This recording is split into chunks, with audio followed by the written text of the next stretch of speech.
আয়নায় দরজা আঁকবে না, নইলে ভয়ঙ্কর কিছু ঘটবে। কিন্তু তার সামনে থাকা মেয়েটি কথাটি বিশ্বাস করেনি। সে একবার চেষ্টা করতেই চাইল। সে দরজায় দুবার ঠোকা দিল, কোনো সাড়া নেই। তাহলে কি যথেষ্ট বাস্তব হয়নি? তাই সে খুব যত্ন করে দরজার পাহারাদারের ছবিও এঁকে দিল। সাথে সাথেই দরজাটি সাড়া দিল। দরজাটি নিজে থেকেই বন্ধ হয়ে গেল। মেয়েটি চমকে উঠে তাড়াতাড়ি খুলতে গেল, কিন্তু দরজাটি তালাবদ্ধ ছিল। বাধ্য হয়ে সে সাহায্য চাইতে ফোন হাতে নিল। দ্রুত মেসেজ খুলে ফেলল। সে দেখল বন্ধুর পাঠানো একটি ছবি এসেছে। মেয়েটি ভয়ে চোখ বড় করে তাকালো। জুম করে দেখতেই বুঝলো তার বন্ধুর পেছনে একটি হাঁসের ছানা দাঁড়িয়ে আছে। হঠাৎ মেয়েটির পেট কেঁপে উঠল। সেও কি তাহলে সেই হাঁসের ছানার মুখোমুখি হয়েছে? সে তাড়াতাড়ি বন্ধুকে মেসেজ পাঠালো। তাকে সতর্ক করলো যে তার পেছনে একটি হাঁসের ছানা আছে। কিন্তু সঙ্গে সঙ্গেই বন্ধুর কাছ থেকে উত্তর এলো। মেয়েটি সাবধানে মেসেজটি খুলল। ভেতর থেকে হাঁসের ছানার শব্দ শোনা গেল। মেয়েটি আতঙ্কে জমে গেল। ঠিক তখনই সে অনুভব করলো তার চোখের রক্ত জমেছে। আলো হঠাৎ করে ঝিলমিল করতে লাগলো। এক অদ্ভুত রহস্যময় অনুভূতি তার মনে ভেসে উঠল। হঠাৎ করেই আলো আবার স্বাভাবিক হয়ে গেল।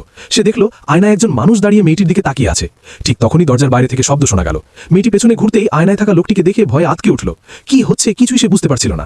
আয়নার ভেতরের লোকটি দরজা খুলে বাইরে বেরিয়ে গেল, আর মেয়েটি ভেতরেই আটকা পড়ে রইল। মেয়েটি দরজা খোলার জন্য সব রকম চেষ্টা করলো, কিন্তু ঠিক সেই মুহূর্তে হঠাৎ তার মনে খুব খারাপ একটা আশঙ্কা জেগে উঠল।